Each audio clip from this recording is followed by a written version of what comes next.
Hello friends, ஈஸியாக fish fry எப்படி செய்யலாம் பார்க்கலாம் வாங்க. மீனை கழுவி சுத்தமாக எடுத்து வச்சுக்கோங்க. ஒரு சின்ன மிக்ஸி ஜாரில் மிளகு, சோம்பு, சீரகம் 3ஐயும் அரைச்சிக்கோங்க.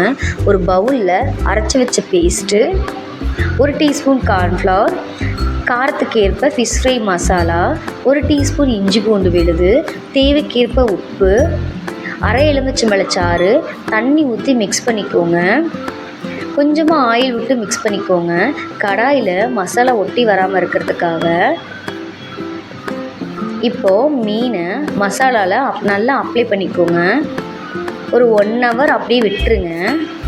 இப்போ தோசைக்கல்லில் 2 டீஸ்பூன் ஆயில் விட்டு மசாலா தொடர வச்ச மீனை எடுத்து ஃப்ரை பண்ண ஆரம்பிச்சிடுங்க. 2 பக்கமும் மெதுவாக திருப்பி போட்டு ஃப்ரை பண்ணுங்கள். அவ்வளோதாங்க, ஃப்ரை பண்ணி எடுத்து சாப்பிட்டு பாருங்கள். செம்ம டேஸ்ட்டாக இருக்கும். நீங்களும் உங்கள் வீட்டில் ட்ரை பண்ணிவிட்டு எப்படி இருக்குதுன்னு கமெண்ட்டில் சொல்லுங்கள். தேங்க்யூ.